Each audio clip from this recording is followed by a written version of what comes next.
So, hurricanes, wildfires, tornadoes, riots, power problems, and even internet problems are all examples of serious disasters that can cause your business downtime or worse. Even an air conditioning or heating problem can actually cause your business to be down, and people not to be able to come to work. I mean, who wants to work in a 95-degree office or a 40-degree office? In the wintertime, 40 degrees, 90 degrees in the summertime. Nobody does, right? Well, maybe some people, but since September is National Preparedness Month, we on the Reboot decided that we would do our part to help the cause and give you some tips to help you stay in business when surprises strike. Okay. And so before we get to that, though, welcome to the Reboot. I am Jim Gast, and me and the Reboot crew, abbreviated Reboot crew today, are here to help you evaluate business decisions that affect the areas of technology, cybersecurity, human resource, productivity, marketing, sales, so on and so forth. I mean, we're all business owners here. We all go through it and we all work with business owners. So we have a lot of experience and knowledge to help you make better decisions. But joining me today on the show, I've got Brian Bracci with B&L PC Solutions on Long Island in New York. Vinny. You're muted, buddy. Sorry about that. Vinny Del Val from SpliceNet in Cincinnati, Ohio. This is Vinny's first time on the Reboot. Vinny, thanks for joining us. It's my pleasure. Real quick, we are going to a weekly format now. We'll stick to the same time, 1:30 Eastern time on Wednesdays. But you can, and will be soon published on our podcast. Will be published on Pandora, iHeartRadio, Apple Podcast, and so on and so forth. All the popular podcast platforms. Plus, we've got our YouTube channel, and we'll also have a LinkedIn page where you can follow us as well. So by all means, plug in every week. So you know what, guys? September is National Preparedness Month, right? I think it used to be called National Disaster Preparedness Month. And they dropped the disaster because, well, we don't want to be prepared for just disasters. We should be prepared in general. And it sounds better. Okay. Still hard to say, though. Oh, it really is, You got to work on that. That's a lot of syllables. Preparedness. But so, we're tech guys, right? We've managed service providers and IT companies and consultants for years. And we all consult on technology and cybersecurity. I didn't want to stick to just that today, which we don't. We're going to go into a couple more things. But the first thing, we were kind of brainstorming and came up with a few things. And Vinny, I love the one you came up with first. You want to talk about the plan. Muted again. I'll unmute again. Yes, we definitely this. I think this is a hugely important thing. If you don't have the plan ahead of time, right, then you're going to be scrambling to try and put something together when it happens. And the plan, all the other stuff that you guys are going to talk about and that we're going to bring in this show, really comes together with the plan. Simple things like how are we going to communicate if a disaster happens, if our systems are down, if the phones are down, whatever it is, how are we going to communicate? That kind of stuff needs to be in the plan. But not only, should you have a plan, right? You should also be testing that plan. You should also be doing what I call the fire drills to make sure that plan, the people who are responsible for knowing it know what they need to do, what their part is, and how they do it. And then also that it's fresher in their mind. Because to be honest, you plan and you prepare for this, but it doesn't happen every day. It doesn't even happen on a regular basis, right? You're preparing for the event that may or may not come. So having it fresh in your mind. Brian, you were telling us a little bit about your process. So before the show. You want to tell us some more? Yeah, right along the lines of what you're saying. I mean, having the plan is great. It's like saying I have something, and we know what to do.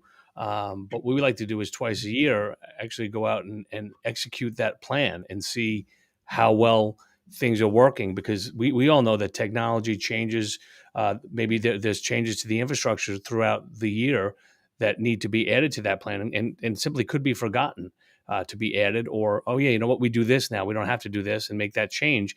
And it's good to discover that you need to make these changes while you're in a testing phase, rather than uh, going live with it and trying to ad hoc and circumvent some things that could have been prevented. But so having a plan, testing it twice a year, accountability, put it on, the clients need to go and test it and check off and sign off on it. This works, and this works, while we simulate. It could be a site failure, site disaster, whatever it is. Make sure the lines of communication all work. The data recoveries, files that you worked on earlier today, can you show us those, and do they know how to do that?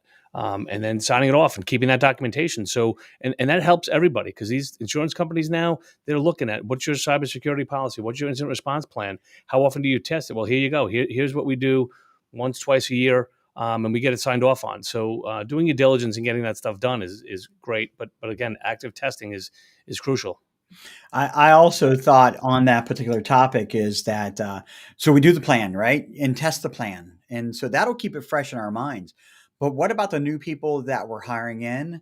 And as we're growing or replacing people, they need to know about the plan. Okay. Yeah.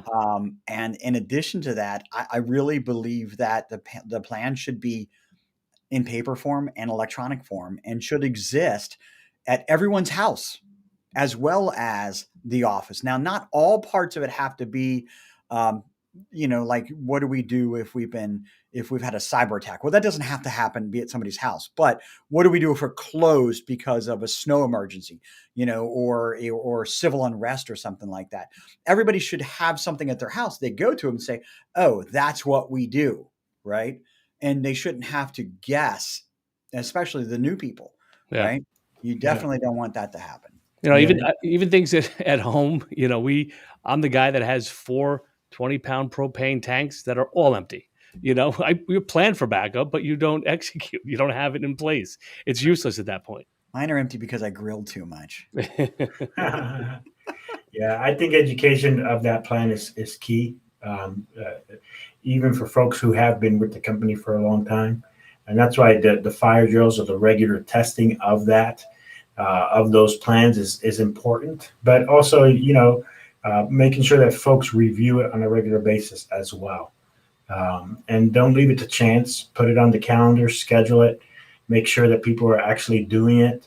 There are tools that you can do that with. And so keeping track of that, and making sure that plan is there, written, and reviewed and tested.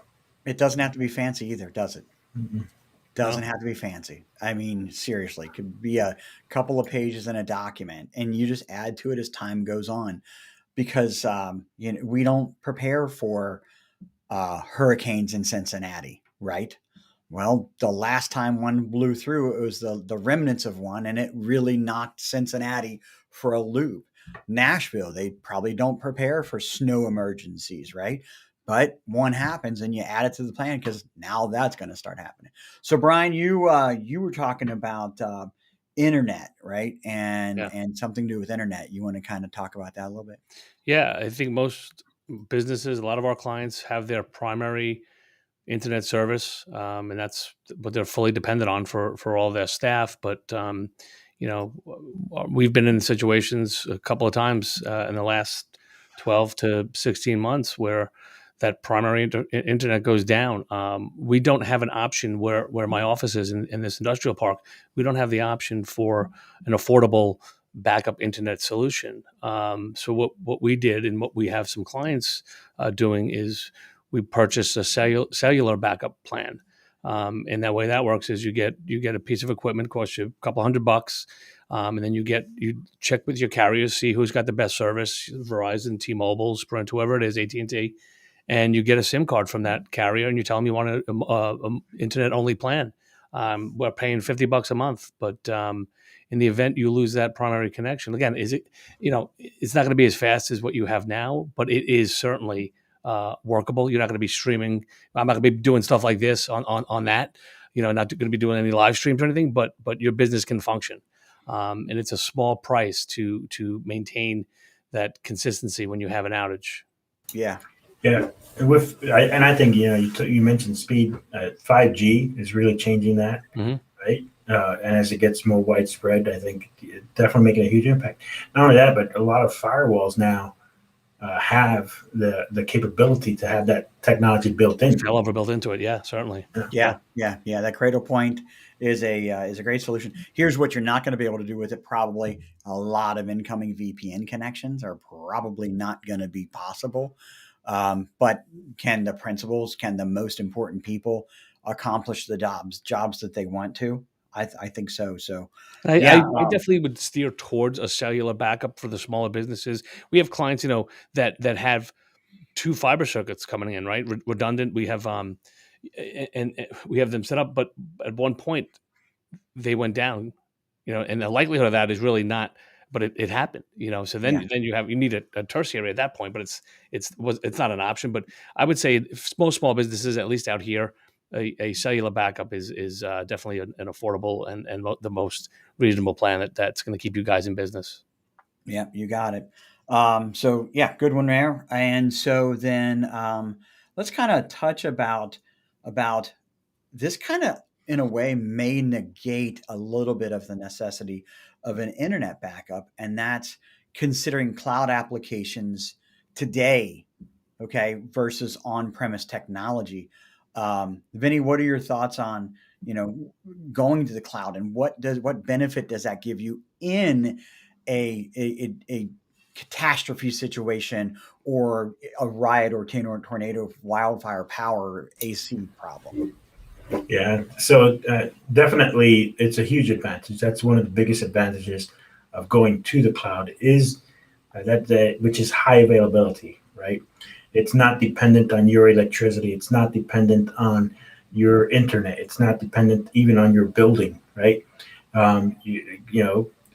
There's a highly available system out there that the cloud computing vendors like AWS, Microsoft, Google, and all those guys, I mean, they built their systems to be highly available. And so, and even, software companies now have done the same thing as you think about in the legal side of practice management software, or others that are out there, manufacturing software that is now in the cloud, right?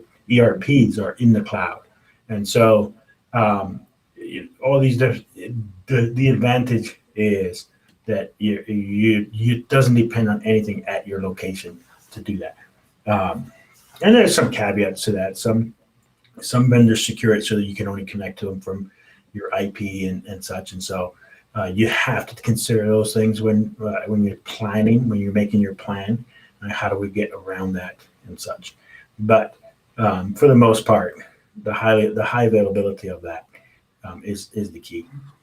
I think from a marketing standpoint, when we push cloud services, other than the savings on the internal infrastructure that you're not exposed to, I think that we do push it as, listen, it'll technically work from anywhere, and you're always up. Like that's the to get a buy-in from a client or a prospect. That's huge. But keep in mind, like with all the high availability, there was a Microsoft outage that dropped connections to Outlook, and then you know what, you have to identify the risks of each point of failure and say, if you got a 15-year-old firewall, we're going to tell you need to replace that. If everybody is dependent on Microsoft, you know what, then you have a better chance of Microsoft recovering than your own internal damages that you have.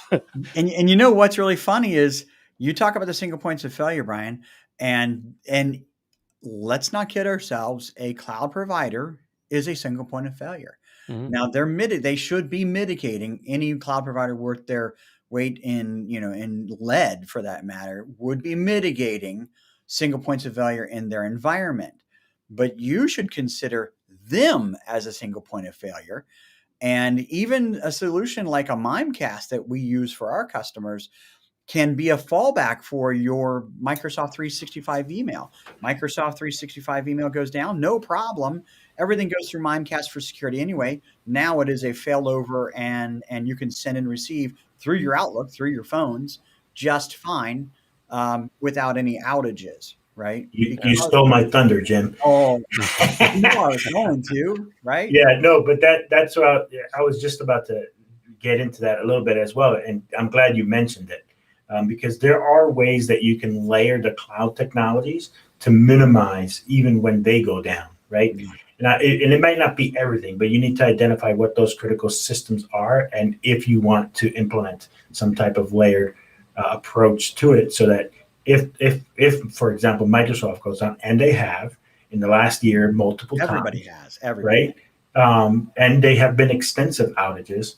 And so if they go down, what do? How do you work, right? Yeah. Do you want to implement another technology to help with that, and so on and so forth? So those are definite things to consider. Yeah, and that's a great point, Vinny, because we have clients that use an email continuity service, and again, that sounds like something that may be hard to get a little buy-in from clients. Well, no, we're in the cloud, everything's good. Well, no, when you can't get there, and you have some, you could be working on, you could be financial, working on deals, investments, whatever it is, and you need to communicate. We're telling you that we can continue that dialogue with your clients or investors, whoever it is. Is that important to you? Or if you're down for the rest of the day, even though you're in the cloud, you checked some of the boxes, but yet that email continuity for an extra couple of dollars a month to be able to communicate is key. And again, that's something to consider too, because that falls along these lines also. All of the things we're talking about and all of the contingencies and single points of failures, they start to be uncovered with that first thing we talked about, the plan, right? Yeah. Okay. What do we do if our email's down? What's the plan? Well, how much do we want to spend to mitigate it? Again, can be very simple. Okay. Next topic. Let's talk about a communication protocol. This is mine. Okay. So I'm going to talk about this. My point is this. When snow hits in Cincinnati, okay, schools close, and all the parents know, Benny, don't even go there. Benny's a former New Yorker, by the way, and that's where Brian's at. So when we get snow in Cincinnati and we have to close schools, all the parents know this is where we go to find out if our schools are closed. They might get a text alert from the school. They might get an email from the school. They might even get a robocall from the school. But if nothing local else, news channel, something like that, yeah, they can go to television, yep, and they can tune into the television, and they can see it on the TV. After the long list of other schools, your schools are closed or on a delay of some kind, right? That's a communication protocol that businesses don't necessarily adhere to. So how do we tell all of our employees, hey, it's 95 degrees in the office, HVAC is dead, don't come to the office? How do we tell them that? How do they know? So how do we save them drive time, right? And then, continued communication. So what I would say is, in the plan, come up with a communication protocol that has multiple points of redundancy. Okay, we're going to text everybody, so we have to have a texting system. I like remind.com, by the way, for that. It's a great system. We need to have a robocall system. We need to have, Vinny, I think you said captains. You would talk about captains a little bit. I like that. Yeah, so we had we call them incident commanders. Somebody else came up with that name, but they were basically captains. They said they were people who were coordinating the efforts during an incident, and they knew what needed to happen, who needed to be communicated to. They did regular fire drills to test it and make sure that they knew the process. Yep. I think that's really important. That way, even the old school, we have clients that have an old school call tray. They let's say texting is not available, whatever. Here's a call tray. You call these 5 people. Once you execute that, test it, make sure it works, make sure that you have the right numbers, all that stuff. But it's a communication protocol, sure, and you have layers with it. So if we can't text, we'll go to email. If we can't email, we'll go to You call your supervisor will be called by or calling Mhm. Yeah. somebody else, right? On this topic, I got a call the other day from a robot that it's a robocall, right? But it was from my previous employer's service, and it said the HVAC is down. Don't come into the office. Really? Yeah, That's and so cool. and it, that's the system that they employed and they use to be prepared for Mhm. different types of events, and that was one of them.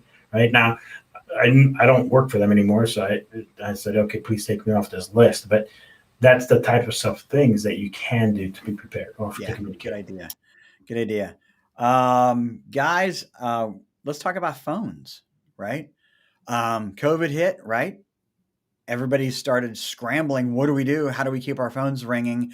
A lot of these things came into play when COVID hit. I mean, that's a good example of a disaster, right? And we should be prepared for that better. We went through it. Now we need to be prepared for it for the next time. So, what about hosted phones versus on-premise phones, Brian? You muted. Oh no, I just didn't want Vinny to feel bad. I just wanted to. Well, again, on-prem, you have a failure on-prem. You potentially, even if you have an IP phone system, your phones you're not able to send or receive calls, right? So, but a lot of the hosted systems today with the PBX sitting in the cloud, you get a mobile app, and your presence is as if you were in the office. You can transfer extensions. You can look and see who's on the phone, and that's really was widely used during COVID with everybody home and the routing of calls. It simplified the need to listen. We had clients giving out their cell numbers, and a lot of people don't want to do that. So the alternative to that is getting a mobile app that is your office number, and communicating that way. Even though you're on your cell phone, you're dialing out from the office. It just keeps that office continuity going. So that's a huge benefit over having something on prem. That nowadays, I mean, you can even do it on your laptop. You have an app on some people prefer that. They plug in a headset or Bluetooth right to their laptop, and that's their phone system. They don't even have a desk phone, even while in the office. I mean, that's a direction a lot of businesses are going to, and Teams is now integrating with that. So there's full collaboration across the board, to keep that office presence. You doing it now? You're muted, Jim. Here I've been laughing at you guys. Came up on the screen. Hey, you're muted, dummy. So no, actually, Teams is one of the applications that take a step back, goes into that communication protocol potentially. That's our interoffice messaging application. It's not email, it's messaging, right? And you're right. I mean, it can be a phone system, and phone systems can integrate with it now. So you look at us as if your phone lines are down, your power's out at your office. If you've got a phone system at your office, you're dead. There's not going to be any inbound or outbound calls. Well, to that matter, you can even use Teams as your phone system now. Mm-hmm. Yep. And then you get a hosted phone solution, whether it's Teams or whether it's a unified communication solution. It's got a desk phone, got a app for your mobile phone, got a an app for the Mac or the Windows computer or Chromebooks or whatever, and it's like you just don't miss a beat. So another really good tip. Let's end on this, guys. Insurance. Should we be doing anything about insurance? I mean, I think a lot of these anything that when you have it could be a site disaster or natural disaster. Along with that comes insurance claims. Yeah. Right. So these insurance claims, what do they cover? Well, they're covering all my equipment. Well, we purchased 6 new $2,500 ThinkBooks this year. Well, did you add them to your policy? No, but I'm covered. Well, no, you're not. Be careful, review, keep up with it. Again, it's you can't do it post. It needs to be done pre and included in your insurance. And that's, you don't want to get burned. You have the investment and we know the insurance that we have to carry as business owners, our error and omissions policies are on the rise because we can't be negligent with things, right? We have to do our jobs the right way. We pay the price to our insurance brokers, but we have to make sure that we're well versed, and everything that we do is covered and protected for our clients. But they need to protect themselves too. Yeah, and it's, in the insurance side as well, making sure that you're meeting their requirements, so that they will pay you. Yeah, yeah, You need to make sure you have enough coverage, but making sure you're doing the things that they say, okay, well, you were supposed to be doing this and you weren't, right? Or you should have been doing this. These are part of our requirements, and you weren't. And so, simple things like, do you have a plan, right? You mentioned earlier in the session, Brian, that, hey, if you don't have a plan, then the insurance might look at you and say, hey, we're not going to pay. yeah. Right? You weren't prepared for this. You weren't doing anything on your part to be prepared for this. Right. And so, making sure that you hit the check boxes from an insurance side too, or from their requirement side. Yeah.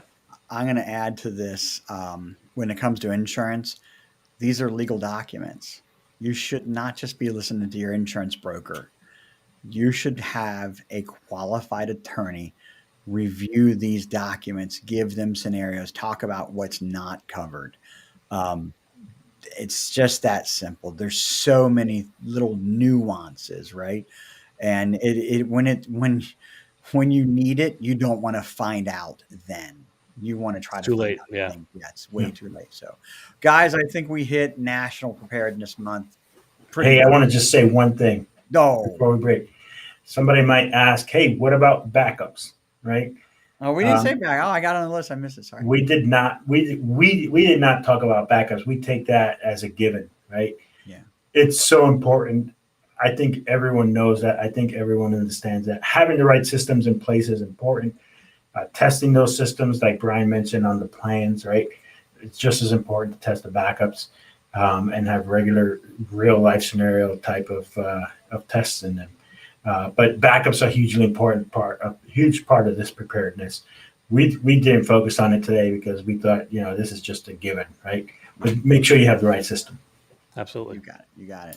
Well, guys, I think since it is already September 1, maybe we're behind the gun on preparing for National Preparedness Month, right? Maybe this should have been a show for a couple weeks ago, but still, now the cat's out of the bag. Now you have some great information.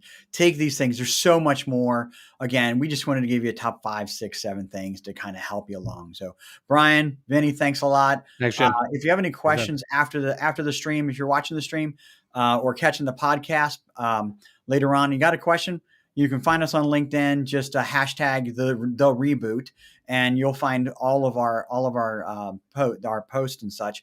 But if you have a question, hit it up in the comments of any one of these. All of us will see those comments, and any one of us can actually comment back and help you out.